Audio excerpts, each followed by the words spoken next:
This week's Minutia with Rick and Dave. On this week's Minutia Men with Rick and Dave. A Bambi-sized punishment. A 28-year secret revealed. Jenkins leaves a heart on an airplane. My brush with great comic genius Harry Shearer. And our Celebrity Minute with Joseph Gannascoli. All that and unlimited tangents on Minutia Men. A very special Minutia Men. That is coming up right now. The following is a Tony Lasano podcast, an Opie production on the Radio Misfits Podcast Network. This is Minutia Men with Rick and Dave.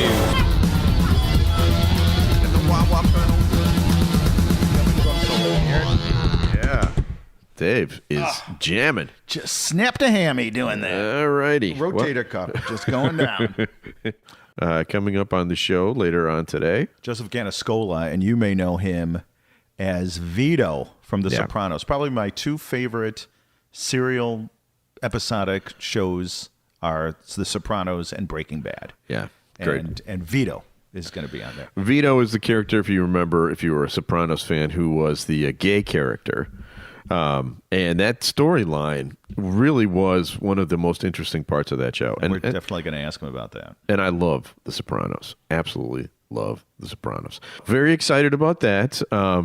But we had a little bit of a episode this week, Dave. Should we share this with the listeners? Yeah, and I think it needs to be told. Some stories are, so we were going to have Meat from Porky's. Yeah. The actor who played Meat from Porky's. Right. And we were excited. Yeah. To be honest with you. Yeah. I mean, the show is called Minutia Men. Right. And, we like getting those guests on that, are, kind of fit that category. Right. And he is known as the guy who was in the movie Porky's who had the big penis. Right. That was it. Right. Not a real intricate character study. No. No. He had the big schlong. Right. He had the scene where he's unzipped his pants and pulled it out and it splashed into the toilet. That's how big it was. So that was like a wacky joke, right? Right. You didn't actually see it. Right. Exactly. It was the theater of the mind. So he was a little nervous about going on with us. So he wanted to know what kind of questions we were going to ask. And so we told him, obviously, we're going to ask him about the penis thing. Yeah. We would not be doing our jobs as journalists if we let that fly. Tell us about your artwork. Right, exactly. I mean, tell us about, he's an insurance agent now. Tell us about insurance. Right. What is the best kind of auto insurance?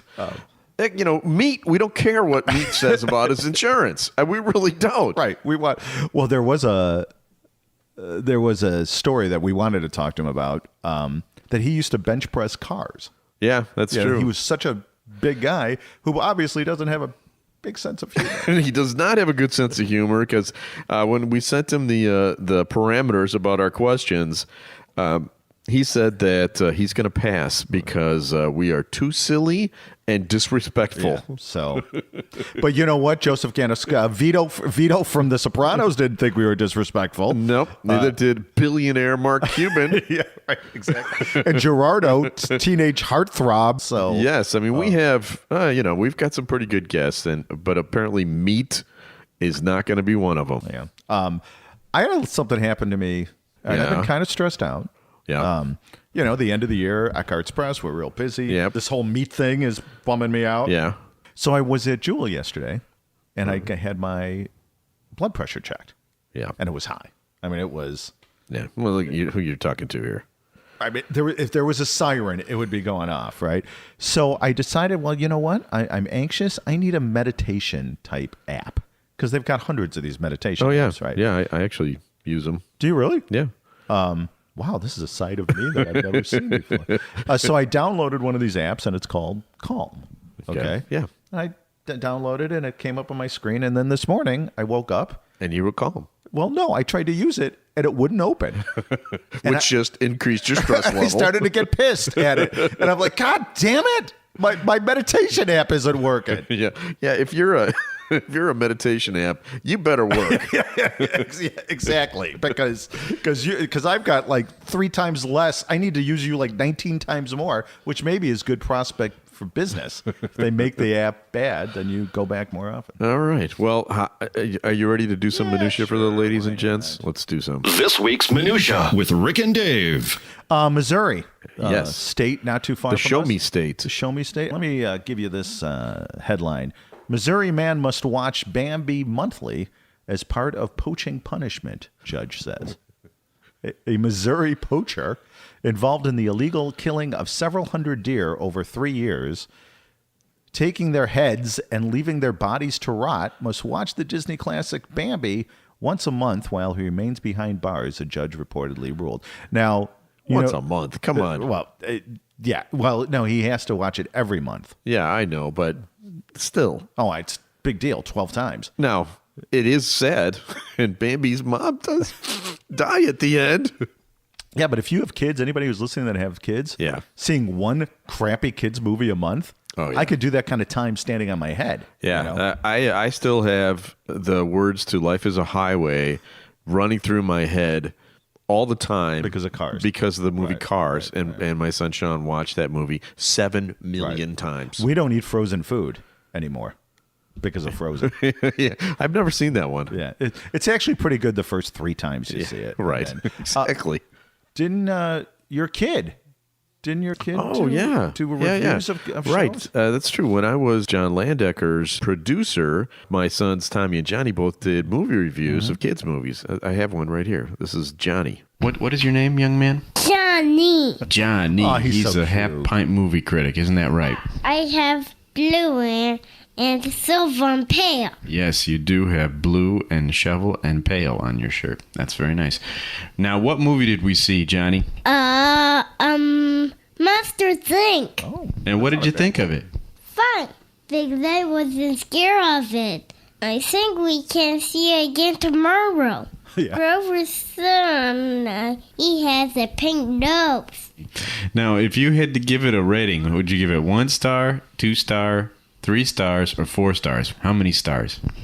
4. Would you tell all the other kids in school to go see it? Yes, yeah. That's an A enthusiastic. little bit. Now it's Grover's turn. Grover? Grover, what did you think of the movie? Fine. Okay, thanks. he doing That has been the impressions? Is that review what- from... Sandy Kemper, And you are the half pint movie critic. the half pint movie critic. Oh my God! Isn't that the cutest thing? He's 20 now, and not that cute. But yeah, isn't that a sweet little story there? And if you know anybody from Missouri, deer hunting is sacred to people in Missouri, and it is like They should make dog fighters watch Old Yeller. that's You know what I mean? Because that's a sad movie too. Travis, or go get the gun. or people who like Russian. Come on, I can't kill Old Yeller. At the end, Old Yeller gets killed. Yeah, I know. I'm just spoiler alert. And people that do Russian roulette, they should see The Deer Hunter. They should make them watch very The Deer good. Hunter Yes. over and over again. Nice. Well, I have some minutia for you. And at the end of this story, Dave, I'm going to reveal a 28-year secret Oh, that I have kept. okay. All right. It's not like Vito from The Sopranos, is it? No, it's not. This is a story about the Berlin Wall. The shelves of Berlin's souvenir shops are filled with small, spray-painted pieces of concrete mounted in plexiglass. But are they the real chunks of the wall or just a scam for tourists? This is an article from this week. With so little of the actual Berlin Wall still standing in the German capital, shopping for a true piece of the Cold War relic is enough to trigger anyone's knee-jerk cynicism. After all, it was a big wall, but how many pieces of wall are there? Sure. Well, this person figured out that there is a bit of a scam going on there. Who's to say that where the gray crumbs came from? The spray paint, for a start, on these crumbs is not real. It's an open secret in Berlin souvenir shops that the color on the chunks of wall is added by Volker Pawlowski's workshop. He actually takes these little pieces of the wall and he spray paints them because there used to be spray graffiti, paint and graffiti all over. Yeah. Yeah. So the paint is not real. Okay. But he says the wall is real. Well, then why would he go ahead and cheapen Well, here's my Berlin Wall story. All right, now that this has come out, it's time for me to admit something myself, and that is, back in the late '80s, early 1990, when the Berlin Wall came down, Steve and Gary asked me to get a piece of the wall for them. So I went on vacation to Berlin, and I went to the Berlin Wall, and it was still standing at that time.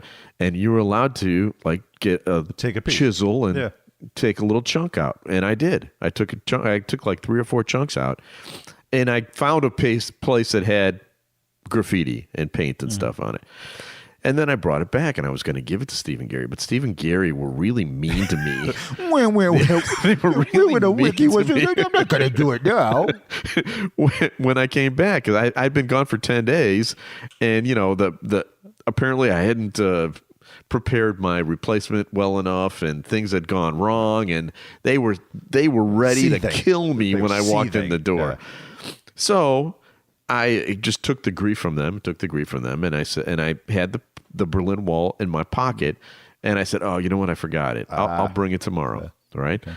So the next day, I got up in the morning, I went to the end of the driveway, and you took a piece of the Mount Prospect pavement. I did, and I chopped it up and brought it in and handed it to them. Oh, yeah.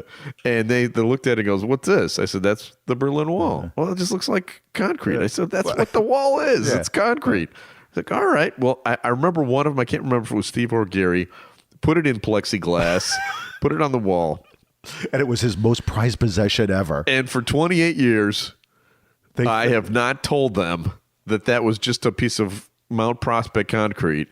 But I'm here to tell you now. Yeah. In 2018, as we head towards the new year, and the only reason I'm telling it, there's 2 reasons why I'm telling the story right now. First reason is it's in the news, right? Second reason is I just revealed this to Steve in person this past week. He asked me to record some stuff for a special that he's working on, so I tell that story to him first. Okay. So at least we're scooping him now. We may be scooping him. I don't know if it's out yet. But it's my story. Yeah, right. So I don't feel guilty about it. Do you think he's still going to be mad? It's like 30 years ago, right? Yeah. I don't think he'll be mad. Yeah, he might be. But again, that's a true story, and I feel terrible. Oh, I can see. You know who does not feel bad today? Who? It's Shelly Z. Shelly Z, our winner? Shelly Z is our winner. I guess I'm assuming. Could be like Shelly Berman. It could be. You know what? I don't know.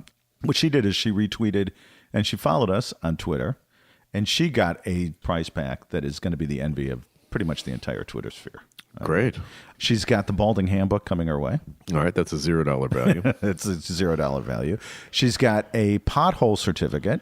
Wow. Very much in tune with what you're saying right now as far as fake merchandise goes. Wait, are you telling me that those aren't real potholes? Those are not real potholes. She's got a pothole certificate from her town.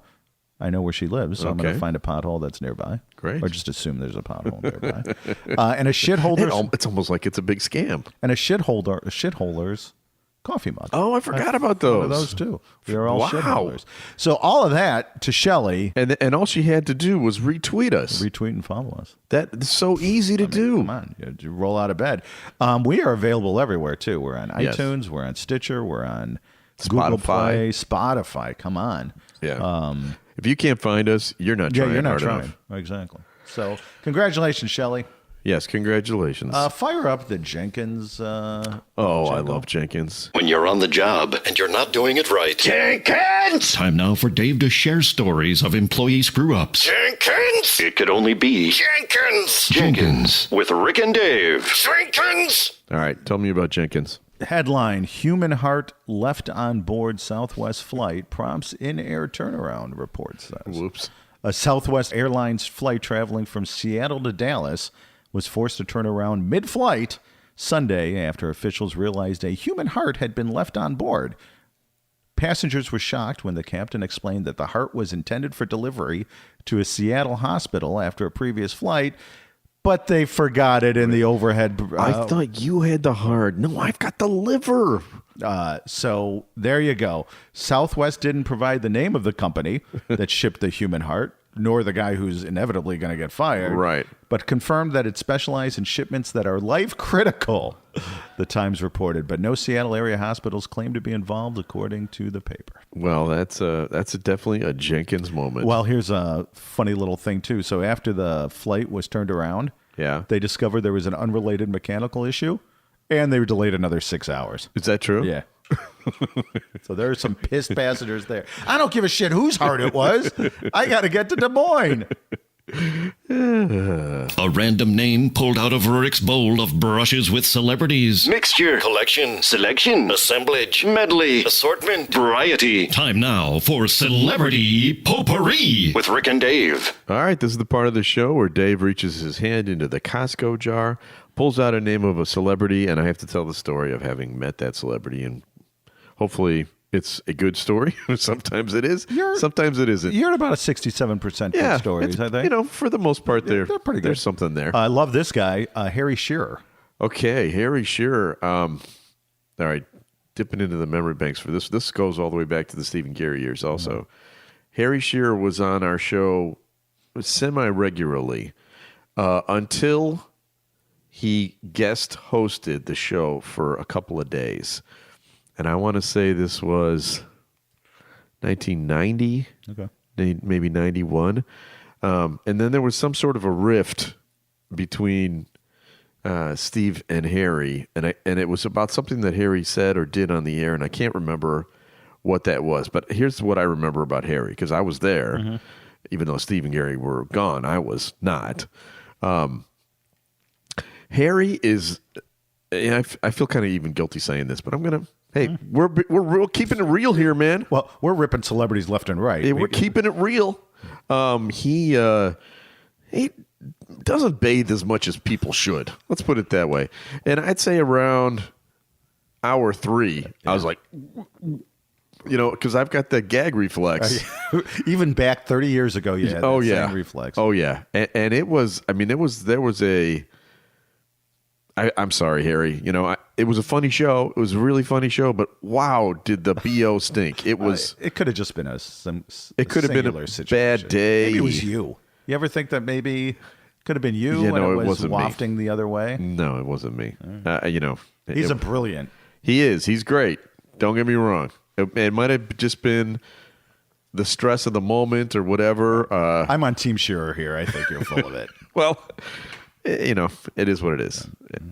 All right.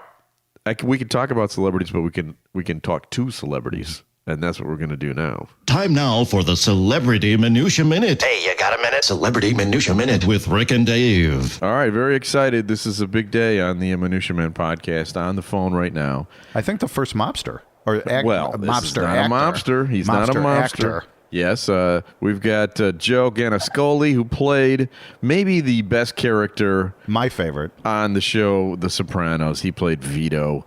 Welcome to the show. How are you doing today, Joe? All right, guys. What's happening? So, you probably hear from Sopranos fans all the time. We are both huge fans of that show. The question I have is, all you guys were so convincing as mobsters. Did you grow up around mobsters? Did you base the characters on anybody you knew? Well, I didn't base my character on anybody I knew, just from a book I was reading. But I grew up in Brooklyn, and usually from like where you're from, you'll see a lot of Italian guys that are connected, and they're real guys. So being in the restaurant business, I had restaurants in Brooklyn. They were hot restaurants. So girls come to the restaurants, and naturally wise guys follow. So, I saw a lot of them. I knew a lot of them. And they're either not around or away. And, on vacation.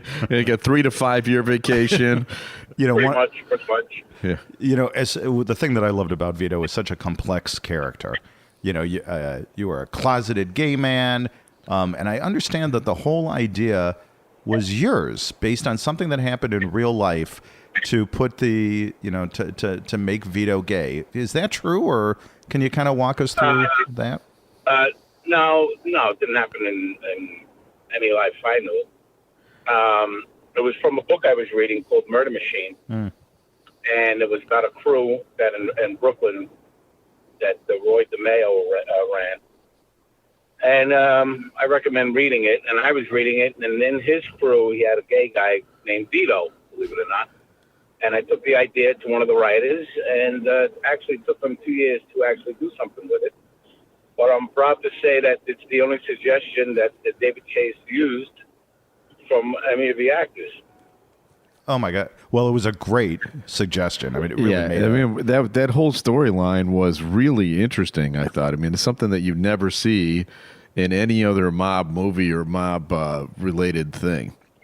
Well, that's why I suggested it, because it's something you never saw, and it was real. And just like any of the actors, they always want more lines, more situations, more scenes to develop, chew on, and act in. So I went for something that was totally, opposite of who I am, and it worked out. It changed my life, and I'm happy it happened. I was very lucky and fortunate to be at the right time, the right place. They didn't really do anything with it until they found out that a guy in Jersey, and I always forget his name, he was a captain of a family, and they thought he was gay, and they killed him. And that's when they decided to do something with it. Pretty much, I'm sure it was over money, and they said it was gay because mobsters don't care what you do as long as you're making money. Yeah, that's true. Yeah, so they kind of combined the two storylines. Another thing that was interesting about your character was that one season you lost like over 100 pounds. In between seasons, right? I mean, in between seasons. That was in real life, right? Did they adjust the storyline based on what you did in real life, or did they say to you, "Hey, you need to lose 100 pounds before next season"? No, not at all. I did it on my own. I was always a in shape guy. Played hockey, played baseball, and when I became a chef, I slowed down because I stopped going to the gym. I was always at restaurants 24/7. And then I developed, my hips went, and that limp on the show was real. And so that slowed me down exercise-wise. And I didn't know that. I was in that pain for all those years, not knowing that I needed double hip replacement. Oh, wow. So, so that's how I gained the weight, and became a real fat bastard, as they say. Well, you played it great. Well, congratulations to you, and thanks. That really, I'm proud of you. I know how hard it is to lose weight. Yeah, because Dave is the before picture in your life story. Yeah. Well, so are you. Yeah, I know. You fat bastard. I know. I had the what do you call I didn't have the operation done, but I forgot the name. They do it now. They put the thing around. Oh, the lap band surgery. Oh, the lap band. Yeah, the lap band. So that helped. But, you could still, drink soda, eat cake, cookies, and so, ice cream. And so it only goes so far. And, but once I had my hips done, I was able to start playing golf. So I was playing every day, and I walked the course. Oh, there you go. So that was, I got back in the gym, and I play racquetball and so on. Oh, good for you. During the course of the show, you got to whack somebody. You got to kill Jackie Jr., and you got whacked. What was more fun? Did you like being the guy who whacked or the guy who got whacked? Well, first of all, you guys are real fans, right? Yeah. So you know that I was also the only guy to play two different roles. Right. You were in the bakery with when Christopher shot the guy in the foot. Right. Right. So then they brought me back as Vito, which I became Vito. The big whack at the end of the season, which was cool. And then I got killed in season 6. But I can't complain. I mean, I had the whole season really dedicated to me. If I wasn't in the episode, they were talking about me. Right. And I try to talk David out of killing me. Hey, David, can I talk to you for a second here? It's like the real life thing. Yeah, right. You're going to shove what in what? I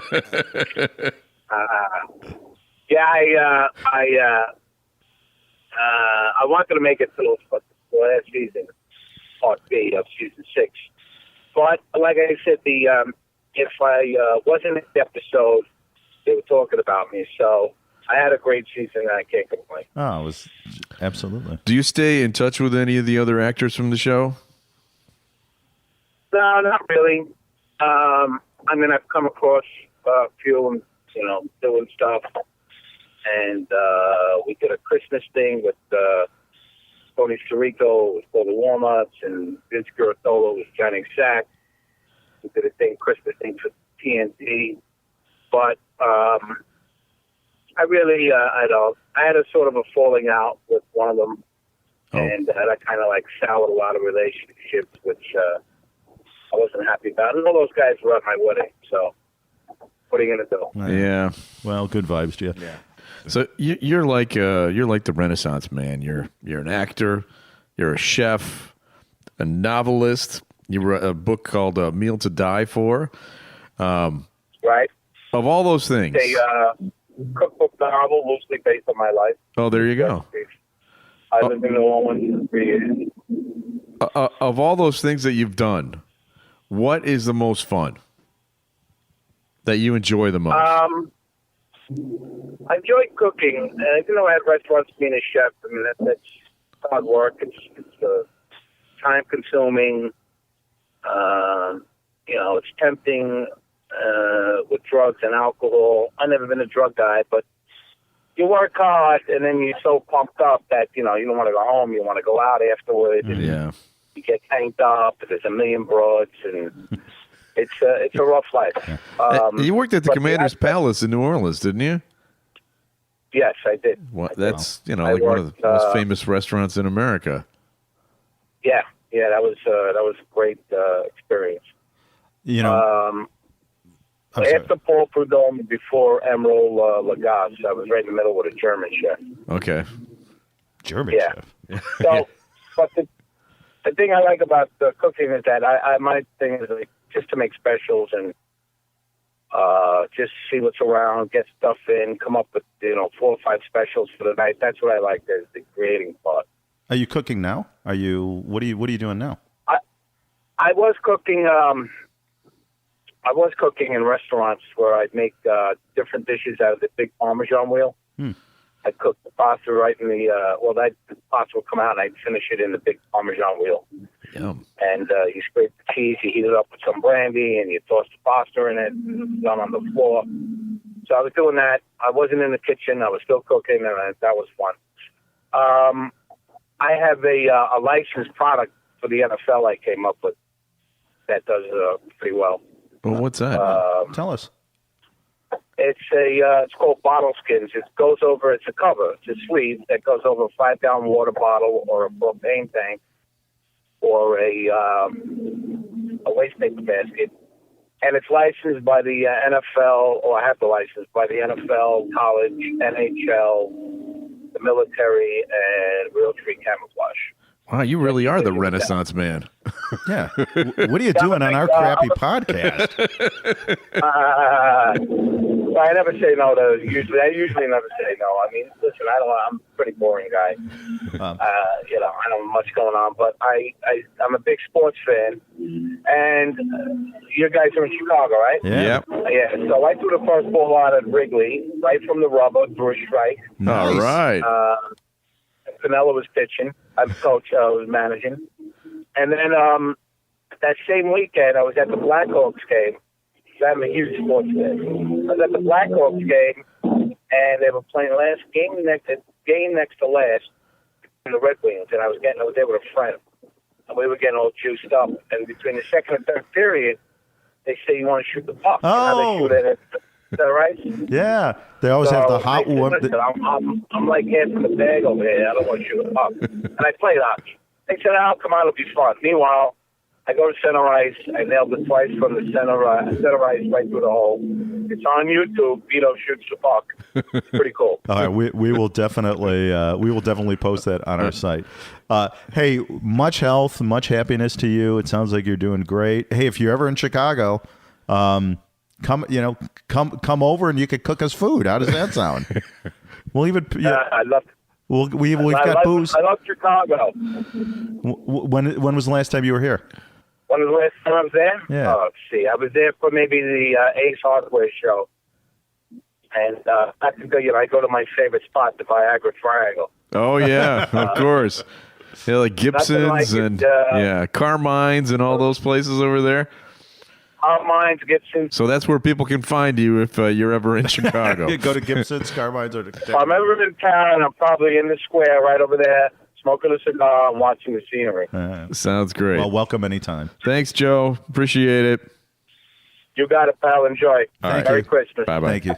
Checking out the merchandise, the Viagra Triangle. I believe that this is the first time anybody said broads on our podcast. Hey, broads. Got some broads coming this way. Very nice, good interview. Nice guy. Thank you again for coming on the show. I appreciate it. Harry Shearer won't be coming. Yeah, I feel bad telling that story, but it's true. You know, I'm just keeping it real, man.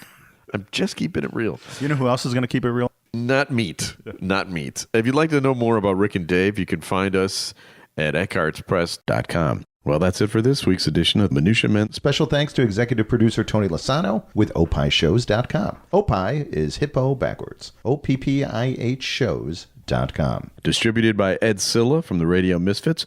Great Talk Radio isn't dead. It just moved to a better place. RadioMisfits.com. And we'll be back again next week with another edition of Minutia Men.